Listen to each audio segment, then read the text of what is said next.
Bonjour à tous, je suis Anne-Emmanuelle Maire, spécialiste en techniques de créativité. Vous écoutez Idées folles, le podcast qui révèle les techniques des pros pour trouver des idées de folie. Des idées de folie pour toutes les situations de votre vie. Alors rejoignez-moi chaque semaine pour une dose d'inspiration et pour sortir du cadre. 3 bonnes raisons pour continuer à m'écouter. 1. Vous en ressortirez plus savant. 2. Entraîné. Et 3. Régénérer. Suivez-moi, je vais être votre guide vers tout plein d'idées folles. La technique d'innovation de pro que je vous transmets aujourd'hui est sensorielle. Elle va vous permettre d'innover avec sensualité. Notre devise aujourd'hui, c'est ressentez physiquement votre projet. Sentir mon projet ? Eh bien, la méthode est certainement plus subtile que d'autres, bien qu'on ne soit pas des brutes ici à Idées folles. Elle a l'avantage d'inviter notre intuition à la fête. Vous ressortirez imprégné sensoriellement de votre produit ou situation, et non pas uniquement imprégné mentalement. Et ça, c'est sûr, ça vous permettra de sentir les choses différemment. Ça amènera une dimension supplémentaire. Et c'est bien ce qu'on cherche ici à Idées folles. Le secret de cette technique, c'est de ressentir intensément le produit sur lequel vous travaillez. Vous allez vous en imbiber de tous vos sens. Vous allez en percevoir toutes les nuances d'émotions. Si vous cherchez à améliorer une situation ou à résoudre un problème, c'est tout pareil. Vous allez vous plonger de tous vos sens au cœur de cette situation, la humer, l'observer, l'écouter, la goûter, la ressentir. Puis vous allez écouter quelles émotions cette situation éveille en vous, même très subtilement. Vous pensez que les situations n'ont pas d'odeur, pas de goût ? Et pourtant, on parle de pimenter sa vie, de flairer un problème, du sel de la vie, de la fadeur de certaines choses, d'avoir du nez, de bien sentir les choses. Et des 5 sens, la vue est le plus lointain de nous. Mais le sens de l'odorat, par exemple, nous rentre littéralement dans le nez, qu'on le veuille ou non. Il est ainsi en lien direct avec notre inconscient, avec notre cerveau reptilien instinctif. Notre odorat est un atout super puissant. Il nous permet de flairer l'indicible des ambiances et des personnes de façon directe, fusionnelle, subtile. C'est magique. Son unique ambition se bornait au royaume évanescent des senteurs. Qu'est-ce que tu fais ? Je crée un parfum. Chaque parfum contient 3 accords, qui nécessitent 12 notes en tout. Mais on ne peut créer un parfum réellement original qu'en y ajoutant une note supplémentaire. Voyons quelques exemples de mise en pratique de cette technique créative pétillante et moelleuse. Vous allez voir, on peut l'utiliser dans toutes sortes de cas de figure parce que vous pouvez littéralement tout sentir et ressentir. Vous cherchez à améliorer certaines scènes de votre roman ? Pénétrez en plein cœur de votre roman et imprégnez-vous à plein poumon de son ambiance. Quelles images vous viennent, quels sons vous arrivent, quelle est la température, la tension de l'air. Vous vous sentez comment là ? Vous observez vos ressentis et si ça n'est pas encore tout à fait ça au niveau de ce que vous voulez induire chez le lecteur, vous ajustez en conséquence et avec la patte qui vous est propre. Vous cherchez un nom pour votre nouvelle prestation ? Plongez tout sens ouvert au cœur de votre prestation. Quelle forme et couleur vous évoque-t-elle ? Quel parfum, quel délice, quelles émotions subtiles ? Vos observations seront autant de pistes et de mots pour élaborer votre nom. Et ce sera pareil que vous cherchiez des idées pour refaire l'aménagement de votre appartement ou encore pour améliorer votre relation de couple. Écoutez vos 5 sens et vos émotions et laissez-les vous proposer leurs solutions. Alors je le rappelle, on est au cœur d'une méthode d'innovation sensuelle de folie qui consiste à s'imbiber de tous nos sens et émotions de notre produit ou de notre situation. Bonus, on se reconnecte à nos sens, on déconnecte de la logique répétitive du cerveau, ça laisse la place à l'intuition. Alors j'aimerais vous dire 2 mots sur une sorte de variante de cette technique qui s'appelle le body storming. Body storming, c'est comme brainstorming mais avec le corps. Sauf que là, on ne va pas s'intéresser particulièrement aux ressentis sensoriels de notre corps, mais par contre, on va véritablement jouer la situation comme des acteurs. C'est un jeu de rôle à plusieurs autour de la situation dans un espace similaire à la situation réelle, si possible. Alors on se met dans la peau des protagonistes réels, on improvise plus ou moins, puis on inverse les rôles entre les participants.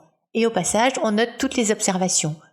L'avantage de cette technique pour améliorer un produit ou une situation, c'est qu'on se met physiquement à la place de son client, par exemple, qu'on perçoit l'environnement de la situation et on peut repérer les irritants, les besoins. Et ça peut être très révélateur.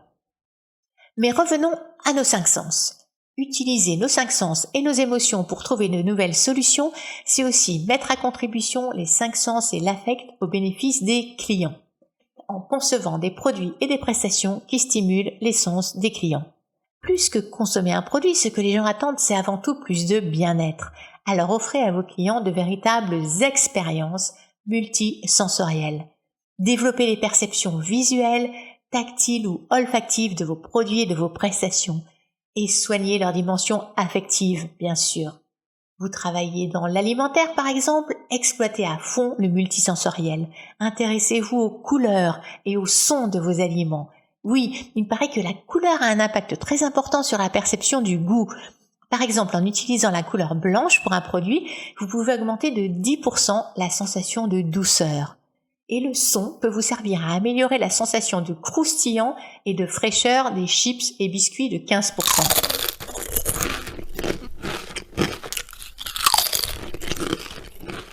Vous travaillez dans la communication commerciale ? Axez votre discours sur l'affectivité et sur les perceptions sensorielles du produit, au-delà des notions habituelles de prix et de service. Jouez à utiliser un sens pour parler de l'autre.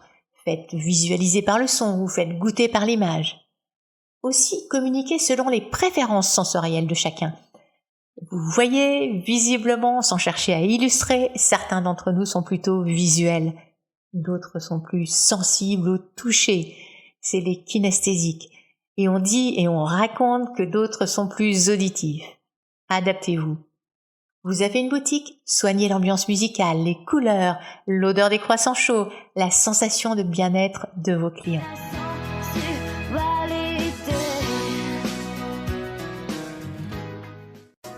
J'aime tes yeux, j'aime ton odeur, tous tes gestes en douceur, lentement dirigés, sensualité, ta sensualité.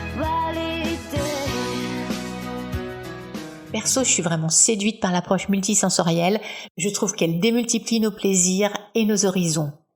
Comme j'ai une entreprise de sculpture et de bijoux en bois, je m'intéresse naturellement au bois et à l'arbre. Alors j'ai développé un blog, Écoute le bois, entièrement consacré à cette approche du bois et de l'arbre par les sens. Mon blog Écoute le bois fourmille d'articles qui stimulent les 6 sens. 6 sens pour regarder le bois dans toutes ses beautés, qu'il s'agisse du matériau bois comme des arbres, pour écouter des histoires et des beaux mots sur l'arbre et du bois, pour connaître les bois odorants et les odeurs boisées, pour savoir où on peut toucher le bois, se former, suivre un stage de travail du bois, ou encore pour goûter le bois, connaître les saveurs et les épices boisées. Et enfin, notre 6e sens, ressentir les énergies du bois. Sympa l'approche multisensorielle, non ? Il suffit de penser à l'utiliser de temps en temps. Après, ça devient plus réflexe. Voici maintenant notre instant poésie, 100% sensoriel. Écoutez plutôt. Un extrait du poème en prose de Baudelaire, Un hémisphère dans une chevelure, truffé de mentions des 5 sens.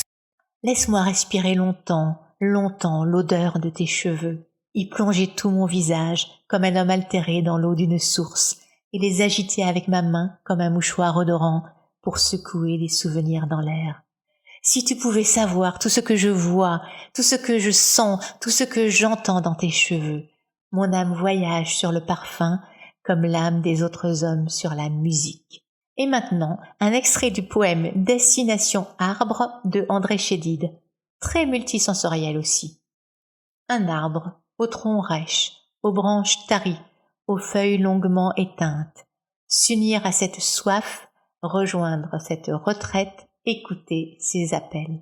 Le moment de nous séparer approche, mais nous ne nous quitterons pas sans le traditionnel exercice d'entraînement à faire par vous-même, histoire de continuer un peu à pratiquer cette méthode d'innovation sensuelle qui, je le rappelle, consiste à aborder votre objet d'intérêt par les 5 sens.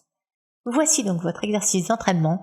Trouvez des idées pour votre banc public. Sur les bancs publics, bancs publics, bancs publics. Oui, on vous a demandé de designer un modèle de banc original pour les parcs de votre ville. Alors, quelles idées folles allez-vous trouver en consultant vos 5 sens pour concevoir votre banc public ?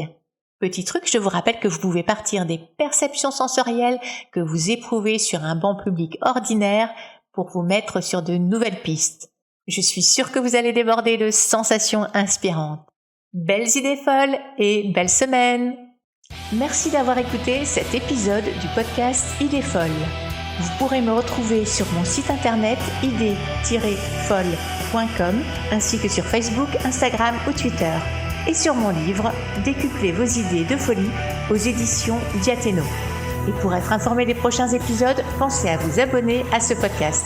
Pour échanger sur le thème du jour, rendez-vous tout de suite sur le post de cet épisode sur mon Instagram idées-folles. Vous pourrez partager en commentaire vos idées de folie sur l'exercice du jour. Alors à la semaine prochaine pour un nouvel épisode et entre-temps je vous souhaite de belles idées de folie.